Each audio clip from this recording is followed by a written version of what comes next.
Good morning, everyone. It's a great day in the state of New York today, great day for progress. So congratulations to everyone. Let me introduce who we have here. First, the man of the hour, the budget director, Robert Mujica. He's happy today. I know it's hard to tell with the mask and all, but he is happy, and he should be. Melissa DeRosa, secretary to the governor, to my right. Beth Garvey, counsel, to her right. Kelly Cummings, director of operations, to her right. Dana Caratanudo, easy for me to say, deputy secretary. A lot of information to go through. This budget is certainly the most robust, most impactful, most important budget that we have done in this state, I believe, in modern history. It's the budget for fiscal year 2022, and it is the most important plan that the state has done. A budget really isn't a budget. It's not just about the numbers. It's an action plan for the future. And this one is a 3-year COVID management, recovery, and renewal plan. This is a different time in history, my friends. We haven't been here before. We have challenges that we've never had before. On the same hand, we have opportunities that we never had before. We have COVID that is still very much alive and well, and it is still causing deaths, and we cannot move past that. It has to be our main focus. We have to manage COVID. And then we have to appreciate that COVID is not just a New York experience, not just the United States experience. It is a global crisis. And in that crisis, the recovery of COVID creates an opportunity. The future belongs to the economy and the region that adjusts to our new reality the fastest. And I think this is an opportunity for New York to capitalize. COVID's not just going to go away. COVID had transformative impacts on society. And I think it's important to realize that. If you just think that COVID is going to pass like a season and everything is going to go back to normal, then I think you fail to understand the impact of what we just went through. So our plan, we have 3 main goals. Number 1, manage COVID. Number 2 is COVID relief, make up for the damage that has been done over the past year. And third, seize this moment to actually reposition New York, reimagine New York, reconstruct New York, renew New York for the next 20, 30, 40 years. The budget on the numbers. Federal aid, unrestricted, was $12.6 billion. I had asked the federal government numerous times for $15 billion. The federal government, our delegation, worked very hard, but we didn't get to $15 billion. We got $12.6 billion unrestricted aid. New York State revenues provided an additional $5 billion. What this budget does is it has a PIT surcharge and a corporate franchise tax. There are no other taxes, just those 2 taxes. In the first year, the PIT surcharge raises $2.7 billion, $750 million from the corporate franchise, so it's $3.5 billion raised in the first year. In the second year, those 2 taxes will raise $4.3 billion. There will be no capital gains tax. There will be no estate tax. The feeling was that those taxes would do damage to the state and actually cost the state more money than we would raise.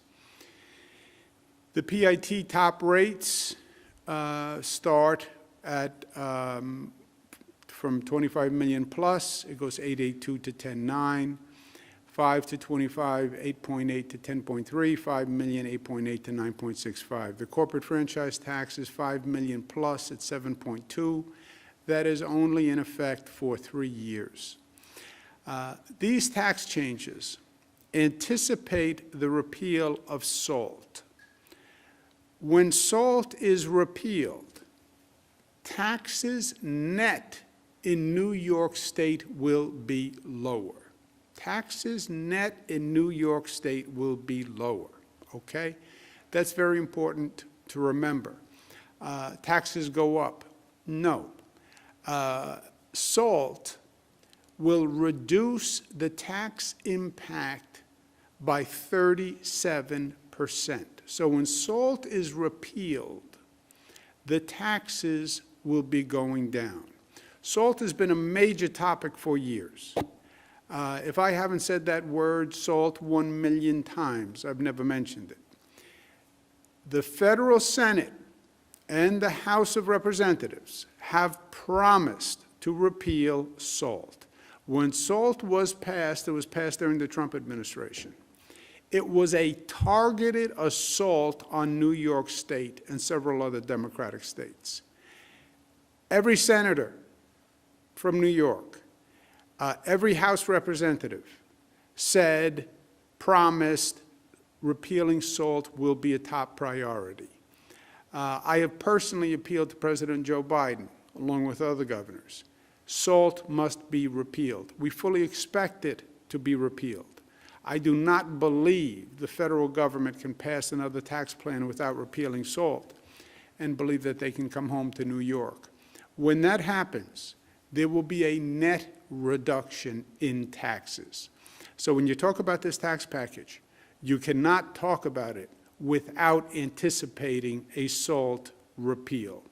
And SALT is essential to give our taxpayers fairness and relief. SALT cost us $13 billion more per year since it was instituted by the Trump administration. And it was a political assault on this state. So it must be repealed. When it is repealed, you'll see actually a net tax reduction in New York. The three main goals: COVID management. COVID is still a threat. I was on the telephone with the White House yesterday, Dr. Fauci, Vice President Harris, the White House COVID task force. And again, they all say basically the same thing, that we know this is a race between the increase in COVID infection and how quickly we increase vaccinations. That's what this is about. There is a threat of COVID variants. There is a threat that a variant could develop that could be vaccine resistant. Getting the vaccinations is the top priority. But it is still very much here with us. And I understand COVID fatigue, and I understand we've been doing this for a long time and people just want to move on. But that denies reality. 59 New Yorkers died yesterday from COVID. 400 New Yorkers died over the last week from COVID. We're not past COVID. And a denial of a problem is a sure way to be overcome by the problem. So COVID management is our first priority. Vaccinating New Yorkers is my first priority. And we've done it many different ways with many different campaigns, but we have to get it done. Increasing our testing, increasing our vaccination efforts, making sure vaccines are available, free, equitably. Today, every New Yorker is eligible for a vaccine. So it becomes getting the supply from Washington, having the distribution network, and then convincing New Yorkers of the need to roll up their sleeves and get vaccinated. We're operating vaccination centers all across the state. You have the mass vaccination sites, which are the most effective in terms of throughput and volume. If you ask me what is the fastest way to vaccinate, it's our mass vaccination sites. I was at Javits Center yesterday. It's one of the best vaccination sites in the United States of America. And it's a beautiful demonstration of the state's work. And the mass vaccination sites are very fast. But We also want to make sure this is done equitably. So we also set up smaller sites in nursing homes, in public housing, in communities of color, in houses of worship, to make sure we are equitably distributing the vaccine. And again, we're reaching the point where the tall straw is going to be getting New Yorkers to step up and make the appointment and understand that everybody has to get vaccinated to reach herd immunity. We're going to launch a public education campaign. We opened one 2 days ago, the Roll Up Your Sleeves campaign. Yesterday, we started the Get Vaccinated campaign, explaining to people that it's not just about you. It's about the people who you can affect. This is safe. Over 10 million New Yorkers have taken the vaccine. It's safe. It's your citizen duty to take the vaccine. We also want to learn from what we went through. And we're going to have certain reforms post-COVID, and they're in this plan. Increasing access to telehealth for all New Yorkers. This was an eye-opener. Telemedicine works. Telehealth works. You don't have to show up in the doctor's office for everything. It can be very efficient and effective if you have broadband service, if your healthcare provider uses it. But we want to make massive strides in telehealth. We are also setting up a new type of public health corps. What this really requires in a pandemic is an emergency management response for public health. It's not what agencies normally do. The Department of Health is not an emergency response agency. It's a regulatory agency. So we're going to hire 1,000 public health corps fellows who will be trained to do just this, rapid response. Get in a car, get in a van, drive to locations, knock on doors. That doesn't exist for our Department of Health today, doesn't exist really for any Department of Health across the country. I've spoken to many governors about it. We have emergency management, but it has always been more geared towards natural disasters, hurricanes, floods, et cetera, snowstorms. We've done that quite well. We need an emergency response capacity for a public health crisis, and we'll develop that. We also have to educate our citizens. We had a big problem here with the anxiety, the unknown. What is COVID? I can't see it. I can't feel it. What are the real facts? And that anxiety creates a problem in and of itself. We've developed a course with Cornell University. Thank you very much, Cornell. It's free. It's online. It's an 16-hour course. People can take it. It's informative. It's smart. It's Cornell professors. And educate yourself so you know not just what COVID is about, but what the next one will be about.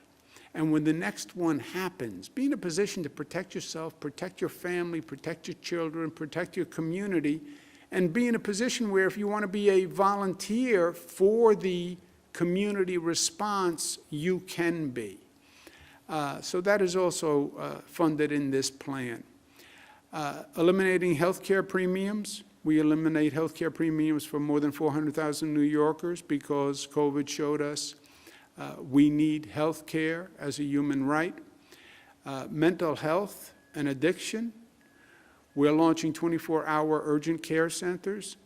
This is an unforeseen but very real byproduct of COVID, has been the mental health, the stress, the isolation, the addiction problems, the domestic violence problems.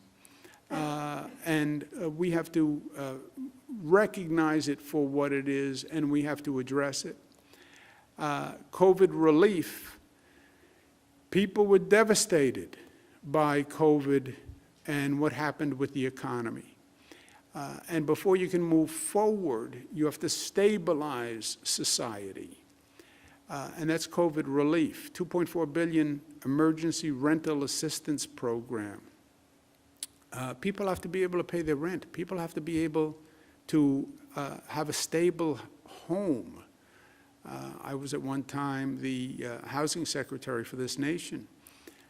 It starts with a home. It starts with that stability where you are comfortable, your base, your family's base. We've had eviction moratoriums, but now we want to repair the economics. Rent has to be paid, but tenants need the assistance to pay their rent. Landlords have to pay their taxes and their heat bill, et cetera. So $2.4 billion for that. We also want to make sure that there's enough fair and safe housing. And we're investing in capital construction and public housing and transitional rent supplement program, and $128 million for homeless housing. We've had a significant increase in homelessness during this COVID crisis, and we want to address that. We will also turn lemons into lemonade. We expect to see vacancy in commercial property and hotel properties. The workplace has changed. Okay, let's be creative and fast and smart about reusing vacant commercial space and turning it into permanent affordable housing, which is what we need anyway, more affordable housing. So if you're going to have vacant commercial, how do we quickly turn it into permanent affordable housing? Reopening small businesses, which took it right on the chin. And the arts, which are so vital to New York. It's vital to tourism, it's vital to our spirit, it's vital to who we are. We are the arts capital of the world, in my opinion. $1 billion to help small businesses who didn't have the resources to fall back on. Bringing back the arts and cultural organizations with recovery grants. Restaurants, which were cooperative all through this. The owners of restaurants did extraordinary things to keep their employees working. We want to make sure now that they have the financial resources to return, as well as musical and theatrical productions across the state. Helping the middle class, we have a tax cut for the middle class in this proposal. It reduces the personal income tax, saving 4.8 million New Yorkers over $2.2 billion this year. So it's a significant middle class tax cut because they were also economically devastated by COVID. Also increasing a child care credit, $2.3 billion in federal resources to provide high quality child care so we can get back to work. We're also going to repay our state workers. I want to say a special thank you to the state workers.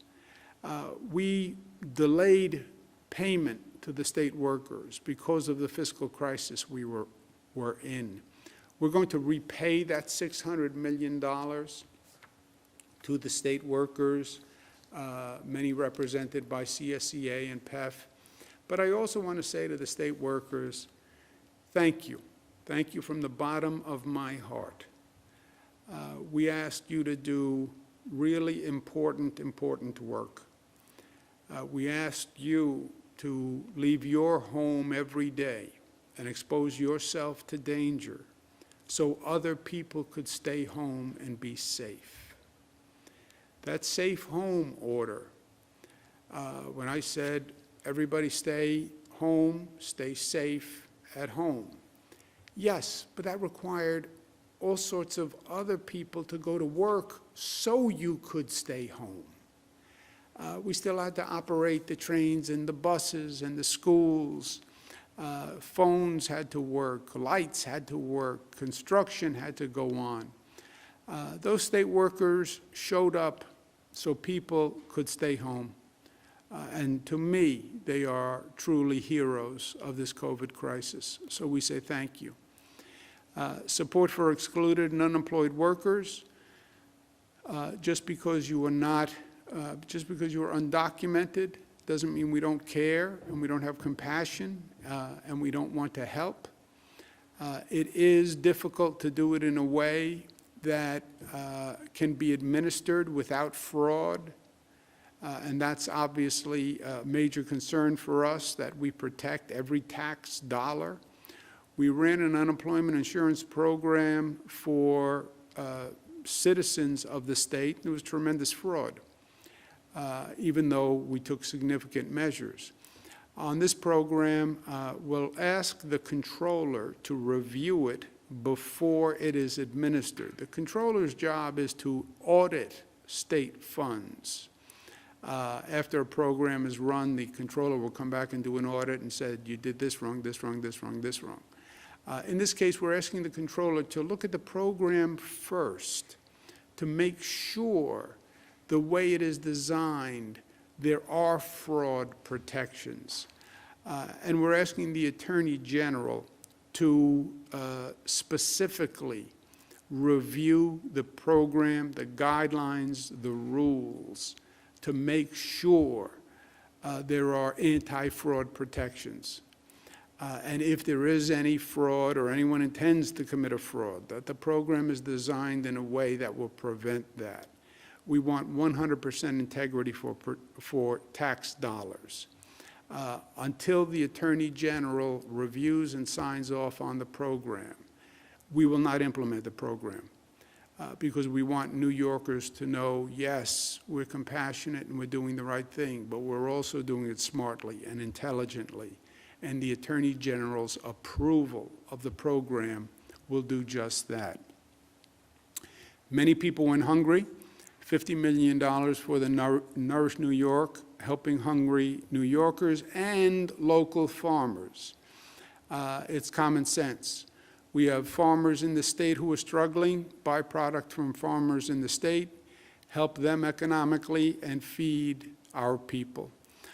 And third, and probably long-term the most important, is investing in New York's future. We have to recover here on many levels, economically, psychically, socially, we have to recover. But we also have to recover as a state. And that doesn't just happen. We are going to have to make it happen.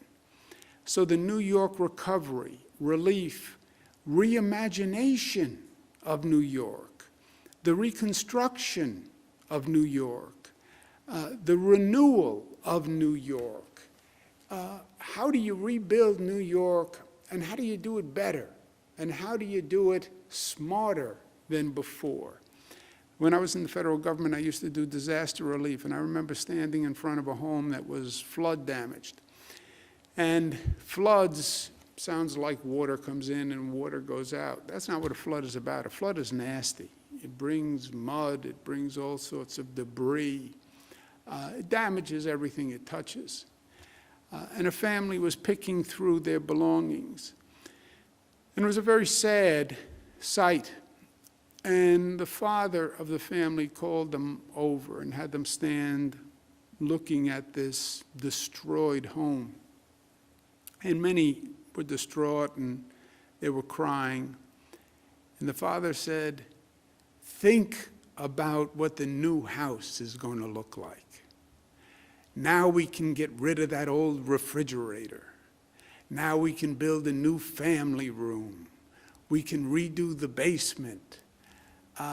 You're not going to replace what was. Life is not about going backwards. Life is about going forward.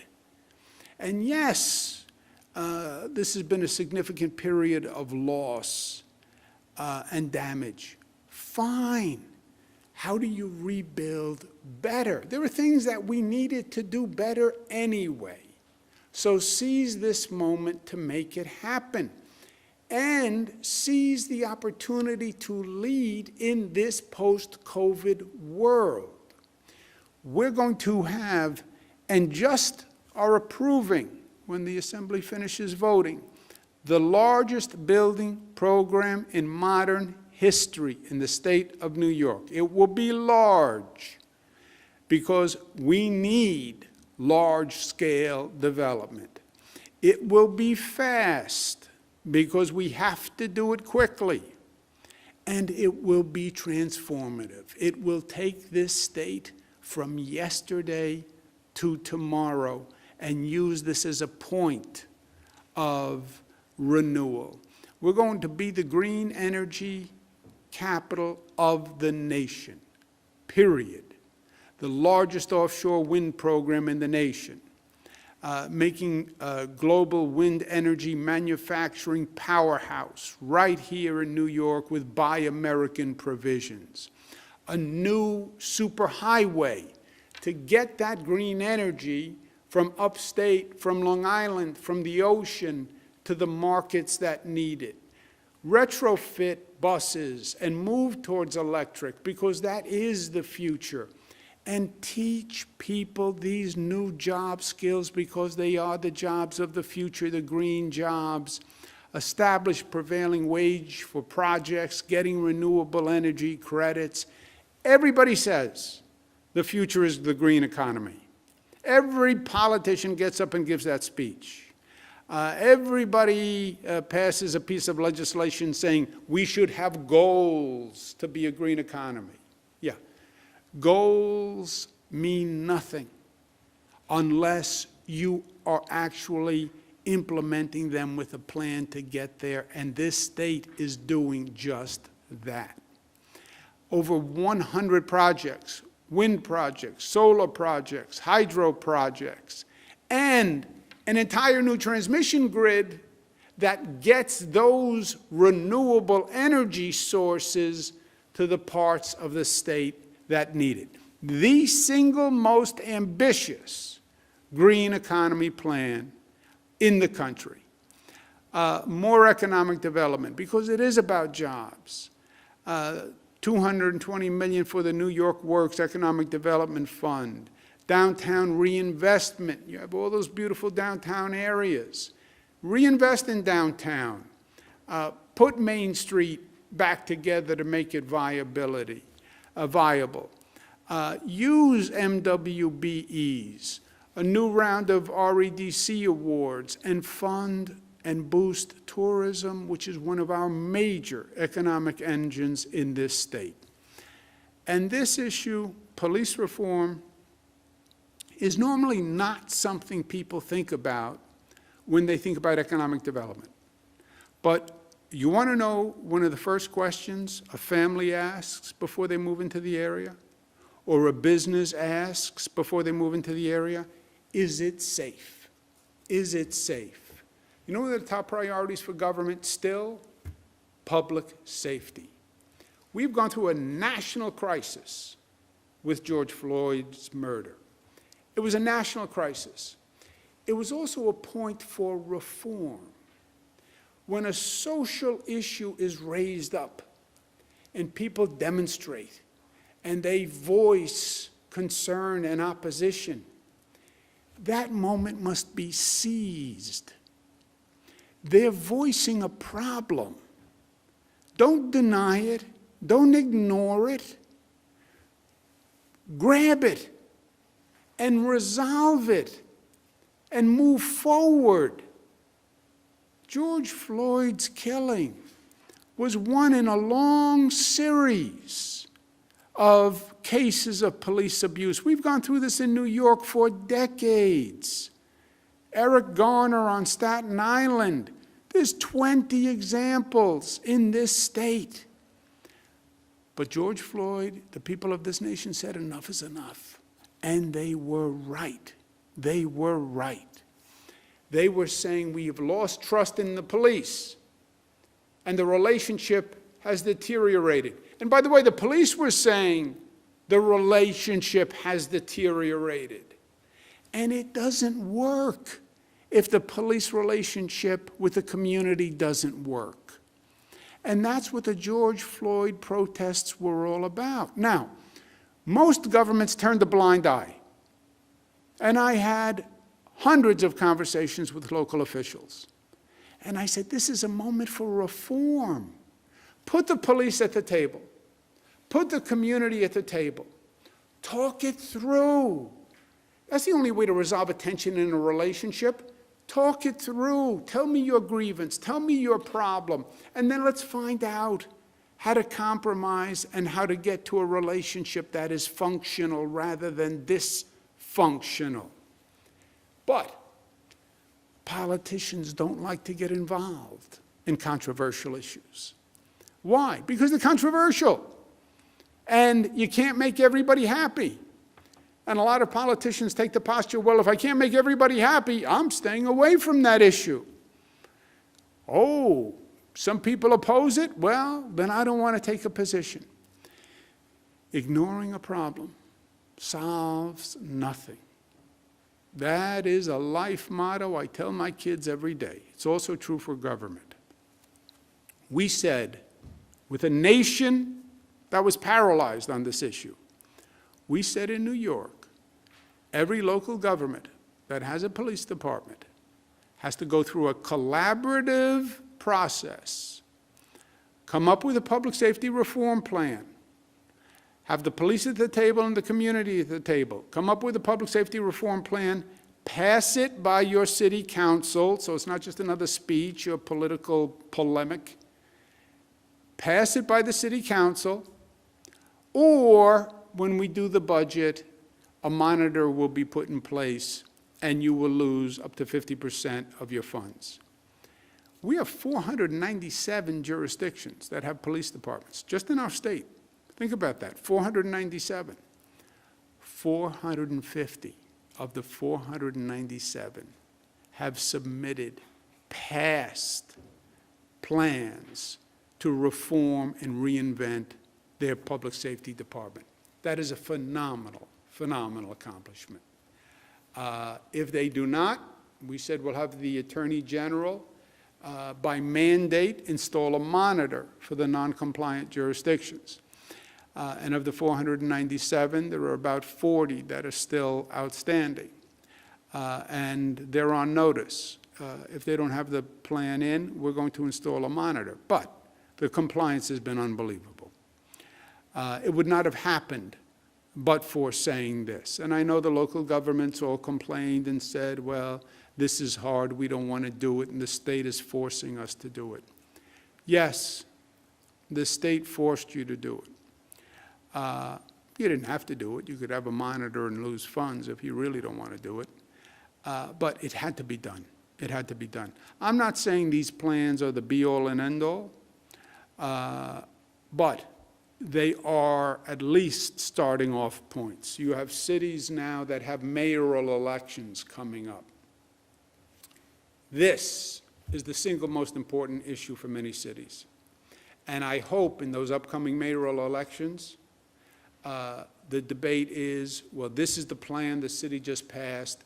What do you think about it? Does it go far enough? Does it go too far? But this is a major, major accomplishment. People have to feel safe. People won't move back to New York City or to Buffalo or to Rochester or to Albany unless they feel safe. And this is a major step forward. We legalized recreational cannabis. I tried for 3 years, but we got it done this year. Third time's a charm.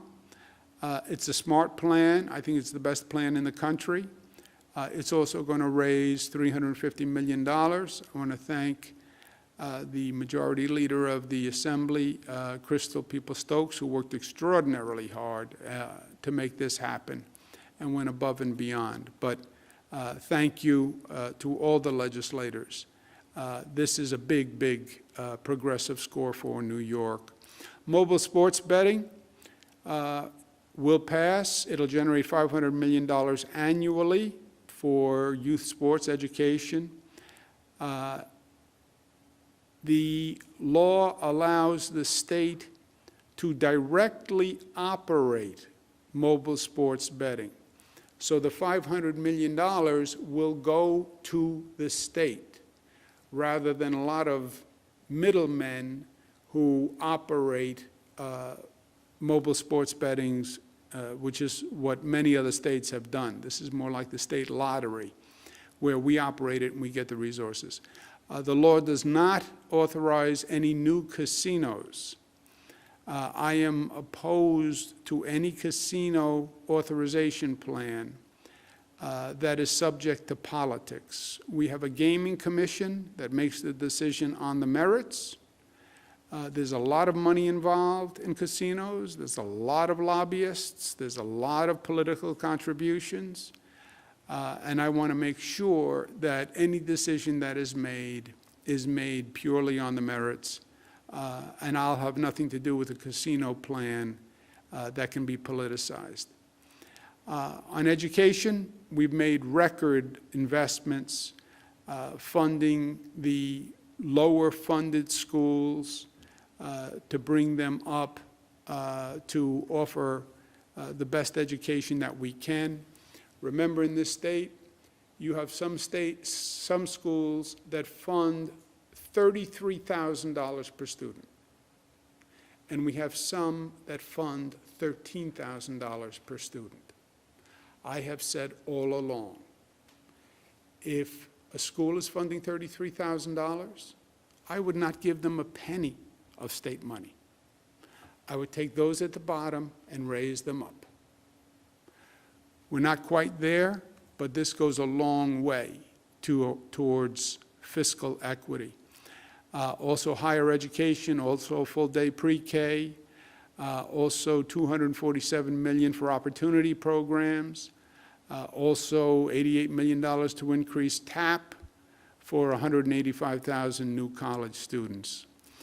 Increasing accessible and affordable broadband for families that are lower income, $15 a month internet plan, period. Everyone has to have access, not only access, but access to affordable broadband. We basically have access. The question then became the affordability. You can get it, you just can't pay for it.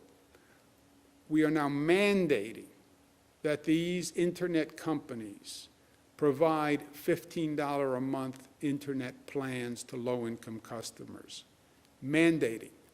And to these internet companies, I say again, you don't operate in the state of New York by an act of God. You operate in the state of New York by the will of the people. If you do not do this, you will lose your franchise in the state of New York, and that's a promise. We also will have a fund that helps lower-income students connect with free internet access. We learned a terrible lesson with remote learning.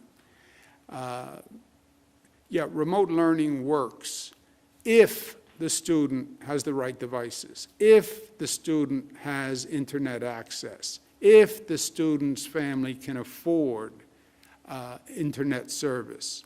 So this is a major reform for social equity. Major funding and job training through SUNY, through SUNY's Offshore Wind Training Institute, priority access for nurses in SUNY and CUNY programs, and Pathways pledge to create a more inclusive workforce. We address systemic injustices, hate crimes, our Liberty Defense Fund, raise the age implementation. It also strengthens hiring standards for police officers by enforcing restrictions on hiring decertified officers. What this does is it stops the revolving door. A police officer gets into trouble for bad conduct in one police department, leaves that police department and goes to work in another police department in another part of the state. As you saw, 497 police departments. If a police officer violated their oath in one department, we don't want to hire them in a different department. And this is going to stop that revolving door for bad police officers. More funding to make voting better, easier, and increase early voting. I had proposed the Restore Mother Nature Bond Act, something I'm very excited about, a $3 billion, the largest bond act ever for restoring the environment. Due to the problems in the economy, I asked to postpone it. We're now going to put it back on the ballot for next year.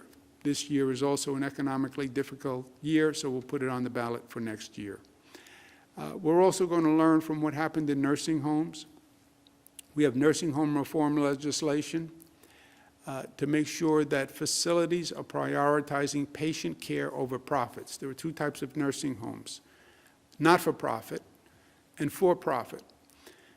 For-profit nursing homes pose a tension. I analogize them to for-profit prisons. How do you make profit in a nursing home? You reduce your cost. How do you reduce your cost?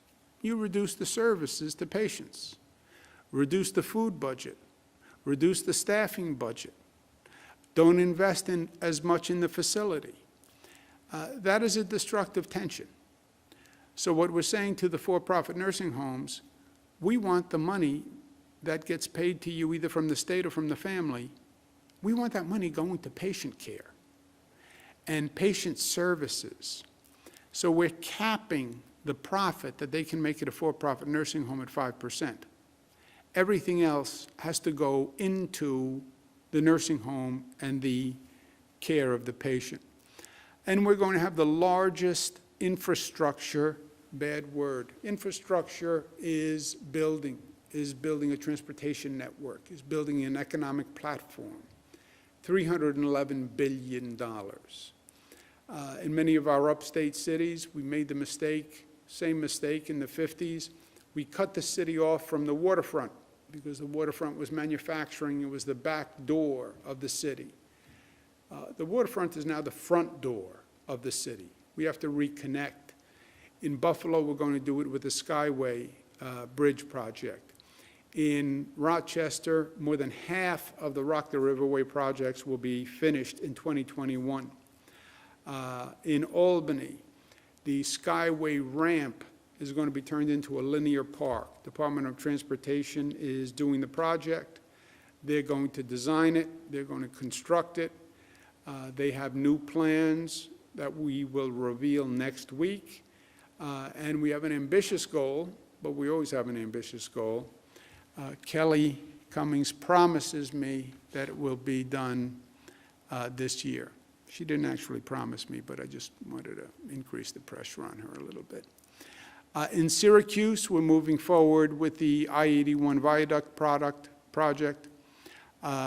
In Dunkirk, Athenex will invest $1.5 billion in a pharmaceutical production facility, and that's very exciting, and that's a whole new industry. In Binghamton University, we funded the health sciences campus. It's going to be finished this year. $13 million will go to the Roswell Park Cancer Center, growing one of the premier research and treatment institutes. This is going to fund a program that is basically going to do two things. It's going to be a worker training and recruitment program, and also assisting us on our vaccination program and on our citizen empowerment program, teaching citizens about pandemic and pandemic management. Construction is funded to continue on the Mohawk Valley Health System, 377-bed hospital in Utica. We're continuing the new Skydrome testing facility at Griffiths Air Force Base in Rome, which we believe very strongly is an industry of tomorrow, and we're investing in it today. The new Whiteface Mid-Station Lodge is opened. We're adding additional features for next ski season. This is very important to us, not just for the North Country, but tourism overall. Same thing, $72 million investment in Mount Van Hoevenberg to the Olympic Sports Complex. That's going to be complete. That's a major tourism attraction. Monroe County, the I-390-490 interchange, long overdue. It's going to be done this year. Legoland in Goshen is going to be a major tourism attraction. It is very cool. That's going to be completed this year. The Newburgh Beacon Bridge had to be redecked. We moved the schedule up 9 months. to minimize the traffic delay on that bridge. And we are going to rebuild all 27 throughway service areas. It's time. They were redone at one period, but it's time to redo them again. This helps motorists, New Yorkers, but it's also a very big deal for tourism. And these service areas can be more than service areas. They can be tourism destination sites. And that's what we want to do. We don't want to just have them as gasoline fast food. How do we maximize that potential as a full-service and tourism center? In the South Bronx, an issue they've been talking about literally for 30 years is reducing the asthma rate and the health problems in the Bronx from all the truck traffic going to Hunts Point. We're going to have the direct truck access to Hunts Point and get that traffic off the local streets that has caused so much damage. I'm from Queens. The Kew Gardens interchange has been a nightmare for decades. I remember the traffic. I remember my father saying, "Why don't they do something about this?" Well, they is us, and we're going to have it completed in 2022. New Belmont Arena on Long Island will be open. It is going to be exciting. It is going to be beautiful. It's going to be a home for the Islanders. The new third track, funded, completed this year, that's going to revolutionize the commute from Long Island. And it's going to be very necessary. Commuting in this new remote work world can't be running the gauntlet. Commuting has to be pleasurable, fast, and predictable. And getting on the train from Long Island and coming into a nice station and having a pleasant experience is essential. JFK, $13 billion transformation. LaGuardia will be finished next year. This state will have the best airports in the nation, in my opinion, and the newest.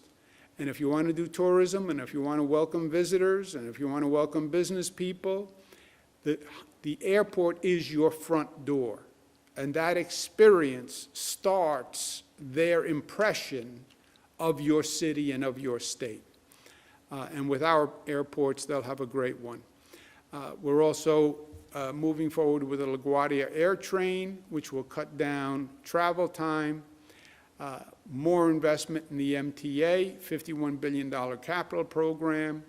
We are working with the federal government on the 2nd Avenue subway. The Trump administration got us right up to the point of yes, and then I think, frankly, they just didn't want to say yes.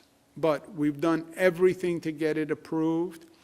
We completed the first phase up to 96th Street, revolutionized the east side of Manhattan with the 2nd Avenue subway, and opened up that whole market. We're now ready to go to 125th Street in Harlem, which will be a opening up of development of a piece of Manhattan that has been sorely left behind for many, many decades. So we're ready to go with that, and we have funding for that. The Midtown West development will be the largest development in Manhattan in decades.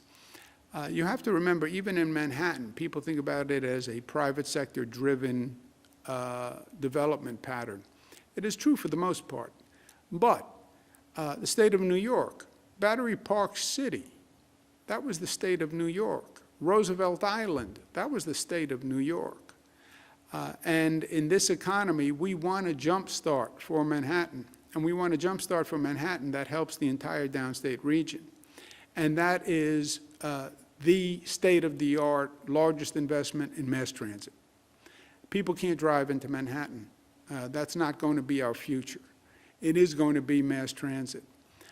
And we build a new Empire Station complex with more rail lines, more residential and commercial development. It connects to a new Javits Center. It connects to a new Pier 76.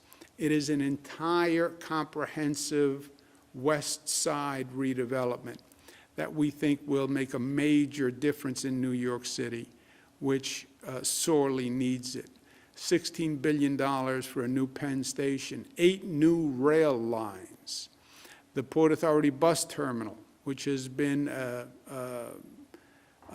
major negative for New York City, basically all of my life. And Rick Cotton has the vision and the capacity, the executive director of the Port Authority, to get this done. Javits Center, which at one time when it opened in the mid-'80s, was the state of the art. Other convention centers have gotten bigger, and Javits has been less competitive.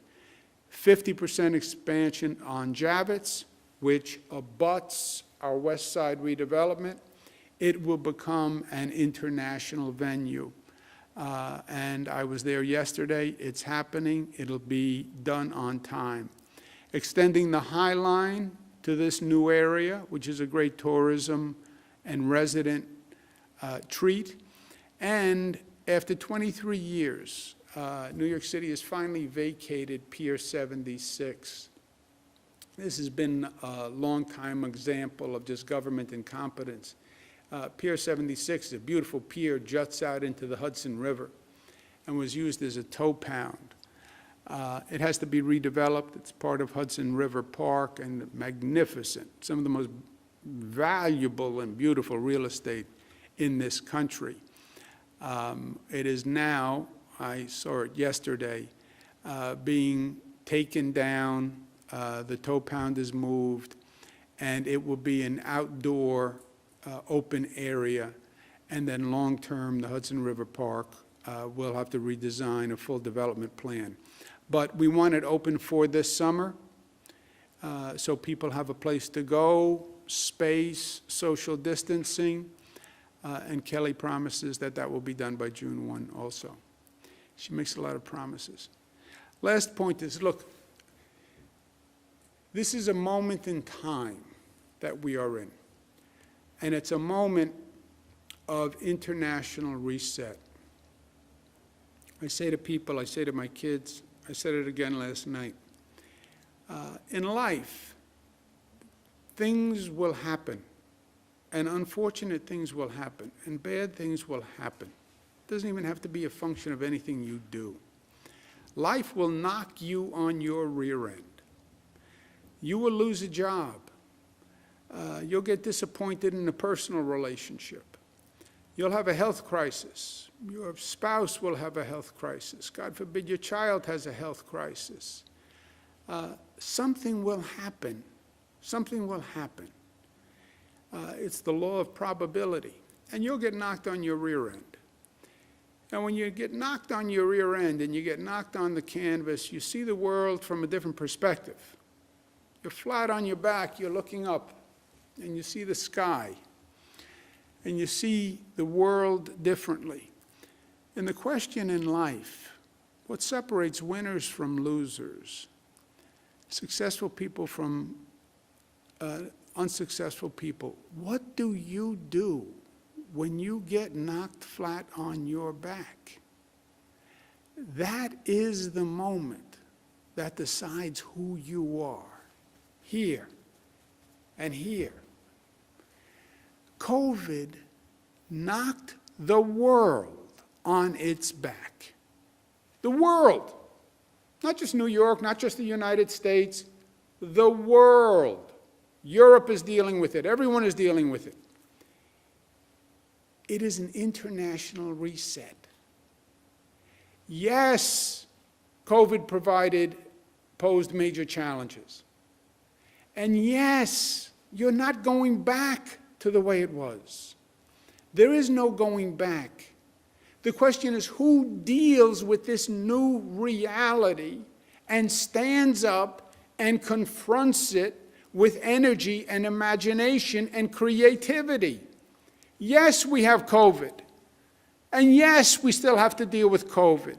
And yes, COVID is just an eye-opener on our need for public health. And we should have learned from Ebola and from dengue and from the past 20 years of pandemics, but we didn't. And now we have COVID. And there'll be another one after COVID. And that is a new reality that you have to deal with. Working remotely is not going away. People have done it for a year. Some people like it. Some people want to find a hybrid. But that's not going away. Well, go back to the way it was. Get in the car, drive to work, pay for parking, come home, spend another hour in the car. Some people are going to say no. I'm going to work remotely. It is going to change the way people live and work. That is going to happen. Deal with it and recognize it. We have social unrest that we haven't had since the 60s. This police-community tension is real. It is palpable. The racial tensions we have, the religious tensions we have, the anti-Semitism we've been seeing, the anti-Asian behavior that we're seeing today in this country, the melting pot, e pluribus unum, it is real, and it has to be dealt with. Increased crime. You look at our cities, the crime rate is going up, and it's frightening, and people are scared. They are frightened. You have crime and random crime and death and shootings in a way you haven't had in decades. Homelessness is out of control. And it gives a sense of not only sadness that we have our fellow human beings living on the street, but it increases the sense of chaos and out of control. And we're incompetent as a government. There's an overall sense of urban insecurity. The density that makes an urban area, I now find threatening. And people fled from the urban areas. And they went out to their summer homes. They went out to other parts of the country. Why? Because the density that I once loved, that energy, that concentration, now makes me feel insecure. This is not going away. So the question is, what country deals with it first and best? What region deals with it first and best? What state deals with it first and best? What city deals with it first and best?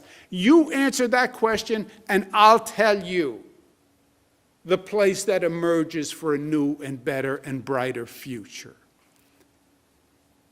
I'll tell you who gets up off the mat stronger and better and smarter for the experience. That's why this is a New York moment. That is our opportunity. That's who we are. We are people who get up off the mat. We are born for people who get up off the mat. We're born from people who left countries where they had no opportunity, where they had no growth, and they took a tremendous risk coming to this place. Some by their own will, some in chains. But that is who we are. We are survivors. We are entrepreneurs. And we will get up and we will re-envision, reimagine, and rebuild. And this action plan invests in us to do just that. We are going to be better than we've ever been before. It's in here. We've done it before. We went through the Great Depression, and we got the better and stronger for it. We came back after World War II. We had the 60s and the 70s, and the urban decline and the fiscal crisis and the fear, the pandemonium of urban areas. We went through 9/11, which was devastating, devastating. 2,900 Americans lost. We just lost 40,000 New Yorkers to COVID. But we came back after 9/11. We came back after Superstorm Sandy. And we're going to come back after this. I want to thank the legislature for getting this budget done in what was a surreal situation. Speaker Carl Heastie, who has a very large conference that he had to manage. They're not in the Capitol. 570 Zoom calls to talk to his conference. Speaker Carl Heastie did all of this while he had COVID. You want to talk about an extraordinary effort.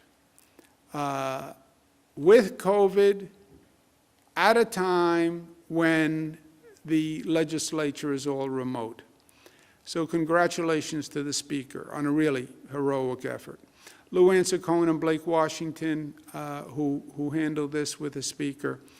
I worked with them for many years, so is my team. They are pros, and they proved it once again.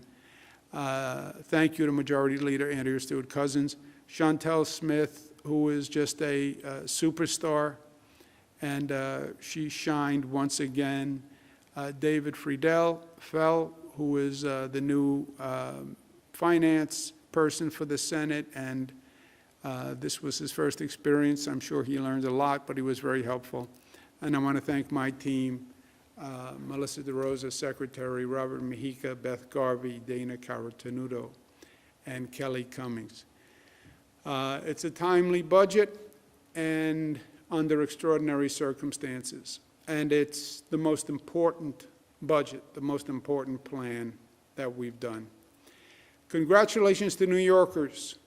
We made it through the COVID winter. I just celebrated Easter. Catholics celebrated Easter. Spring is here. It's renewal. Let's seize the COVID spring. It's up to us to seize the COVID spring, and we will, because we're New York tough, but we're also smart, we're also united, we're also disciplined, we're also loving. That's who we are, and that's why we will overcome. Questions? Thank you, Governor. If you would like to ask a question, please use the raise hand function at the bottom of your window. We'll take a brief moment to compile the Q&A roster. Governor, your first question comes from Andrew Donovan of WSYR. Andrew, your line is now open. Please unmute your microphone. Governor, good morning. Can you hear me? Yes, sir, Mr. Donovan. Two topics of interest in Syracuse. One, I know some local school districts are getting some back pay related to foundation aid. So if you could address that, that would be great. The other topic is the Oneida Indian Nation. More than just the nation, the local government leaders are concerned with the mobile gaming language, which, yes, gives point to applicants that partner with Oneida Nations or other Indian nations. But it still seems to jeopardize the exclusive zone, the Oneida Chapter 10 County. Could you address that for us? Yeah, Andrew, you broke up a little bit, but I think we got the gist of the message on the CFE and the Oneida Indians. Rob, Beth, who? On the exclusivity question, for the wagers that we are authorizing here, we are going to require that servers will be located in the upstate licensed casinos. We are requiring each casino to accept servers from any of the selected awardees. And so should an Indian nation make a bid that was selected, they would have the opportunity to have their server placed at any of the casinos. Additionally, the wagers that are placed are going to be deemed placed at the location where the server is, and so the exclusivity is not going to be implicated in any way, and we think that addresses the issue there. Rob, do you want to do the CFE point? Yeah, so the two things on the back pay was mentioned as well. So the back pay was held through the year while we were trying to preserve spending. The additional revenues came in, federal money came in, and we're paying all of the back pay. In regards to the foundation aid, right, CFE did not apply to Syracuse, but the foundation aid and the basis for those estimates are going to be fully funded over the next 3 years. So in addition to the school districts getting a total of $10 billion in New York State, the state is also going to supplement that by fully funding the foundation aid, which would be significant increases to all of the districts across the state, but particularly the cities that have the highest number of students with high needs. Robert is the budget maven. Not only is he brilliant with numbers, but he's also brilliant with policy. How many budgets have you worked on now? This is the 25. 25 budgets. 25. And 27 years old. So just imagine that. Next question, operator. Governor, your next question comes from Therese Loeb-Cruiser from Downtown Post, NYC. Therese, your line is now open. Please unmute your microphone. Hello there. I think you can. Governor, I have two questions. There's an echo. Can you hear me distinctly, or is there an echo? Yeah, you're breaking up, but if you speak slowly, maybe it'll be better. Give it a shot. Governor, how will you prioritize the numerous construction projects? My question number one. Number two, there was one thing that I noticed you didn't mention. You have said for a long time, we need a proper tunnel under the Hudson River connecting New Jersey. And this is something you've been talking about. It's not in your budget. Tell me about that. I missed the first part of the question. Did anyone get the first part of the question? Here. On the second part of the question, this was a very long presentation. I'm sure I'll hear comments later about how long the presentation was. But I still can't mention everything that we are doing. The gateway tunnels are essential. When I talk about the Empire State Station on the west side of Manhattan, we're adding train lines in the Empire Station. What Empire Station is doing is it's taking the old Penn Station. There's then a new Moynihan Station across the street from it, which uses the same set of tracks, but the Moynihan train station is just magnificent and a much nicer way to access the existing tracks. But then the Empire Station development has us acquiring the block to the south, called the 780 block. That will allow us to put in more rail lines. So you'll increase the capacity of the number of trains coming into the Empire Station, as well as the comfort level of the facility itself. That is anticipating the gateway tunnels from across the Hudson, from New Jersey, bringing Amtrak from the south and from the west.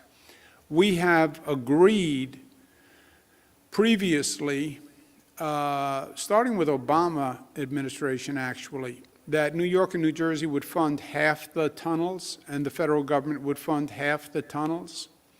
And that remains in place. There's been a back and forth, basically on the federal side, on them coming up and providing the funding. We are very hopeful now that as that is one of the main transit rail priorities for the entire Northeast, that the Biden administration will fund it. They have a very large infrastructure funding program. But that is one of the projects that's not in our control. We committed to fund 50%, but we need the federal government to fund it. I've already spoken to the president about it. The president was very favorable about the gateway tunnels. But, you know, until I see a check signed by the federal government, I take everything with a grain of salt. And that's a little poetic irony, with a grain of salt, because they also promised that they would repeal SALT, which I believe they will, because I believe they have to. And again, our tax numbers are done expecting SALT. So when they say, oh, you raise taxes, no. After SALT, the taxes will be lower than before. But they have to repeal SALT, which is what they said they would do. Next question, operator. Governor, your next question comes from James Madore from Newsday. James, your line is now open. Please unmute your microphone. Good morning, Governor. Hiya, James. Questions. Could you talk a little bit about the Small Business Recovery Grant Program? And second, has there been any change to the taxable status for unemployment benefits?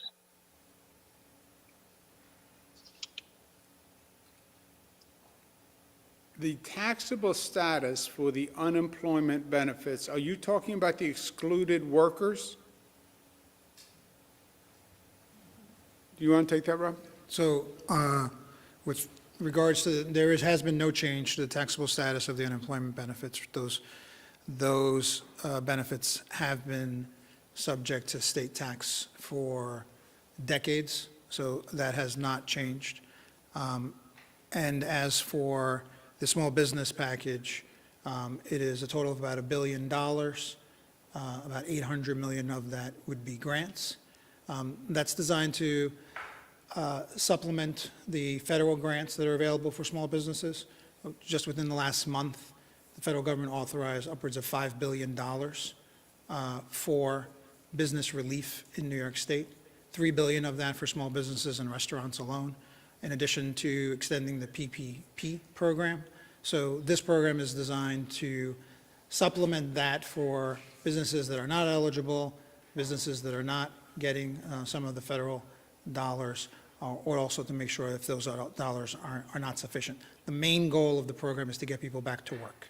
So it's to make sure that we can get those businesses going so that they can reemploy and bring the unemployment rate down, and also deal with missing payments, rent payments that they have not been able to make. ESD will be coming up with the guidelines for the program.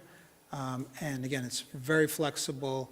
So again, it's going to be, applications will go out quickly, and then it'll be designed around the federal program to make sure that any unmet needs are met.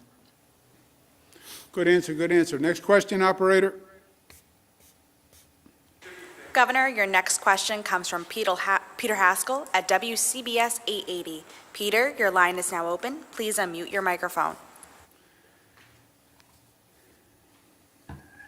Hey, Governor. Hey, Peter, remember me? Tall, good-looking, blonde hair, blue eyes, button nose. Long time no see. Yeah. Was it appropriate for your family and friends to be tested for COVID when others could not? Were you involved in this? Were you aware of it?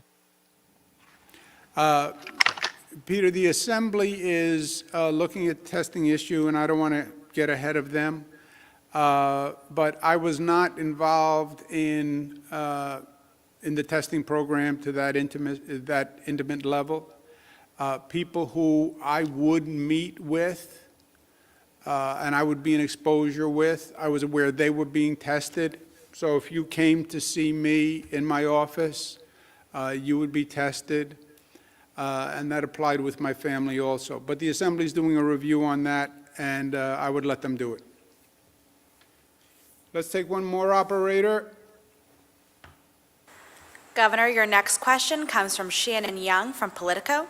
Shannon, your line is now open. Please unmute your microphone. Hi, Governor. Just wanted to note that the scene today looks a lot different than we've seen in budget years past. Typically, the legislative leaders join you for this. Is there a reason why they're not there via Zoom today? And a second question, do you feel that all the scandals surrounding you right now have hurt your ability to negotiate a budget in terms of being able to get the things that you typically want? The reason we're not doing a joint presentation like we have done in the past is because of COVID. As I said, the speaker had COVID. I don't know where he is now on testing, but God bless him that with COVID, he went through this entire process, and he did not skip a beat. But obviously, there have not been in-person meetings, but that is all because of COVID. I think if you look at this budget, I laid out the priorities that were important to me a couple of weeks ago, and all those priorities have been met. The legislature had laid out priorities also, as they do every other year. And that's always a question of compromise, and we did that again here. And I don't think that we have done a better budget than the budget you see before you today. I think it's been extraordinary. And my working relationship with the leaders through this, again, which was, it was one of the most challenging, not one of, it was the most challenging budget because of what it needed to accomplish. We have never done a budget where we are trying to pivot from an economic crisis of epic proportion and a budget where we're trying to retool and recreate the entire economy for a new world, and a budget where we have to undertake those ambitious goals in the middle of COVID, when you can't even get in a room with a group of people. I don't think there's been a more difficult substantive work in a more difficult practical environment that I've ever been part of. And the result, I think, is very exciting. Remember what we're trying to do. Manage COVID, vaccinate, vaccinate, vaccinate, public educate, learn from COVID, make the changes, public health changes, citizen empowerment, do COVID relief for a traumatized economy, and rebuild a new economy in anticipation of the lasting effect of the COVID transition. Remote work, increased crime, urban insecurity. How do you redesign your economy within that regard? That's what this plan does. And do it without getting into a room with anyone, because everyone's concerned about COVID. Speaker actually had COVID. You put that all together, it's a heck of a challenge.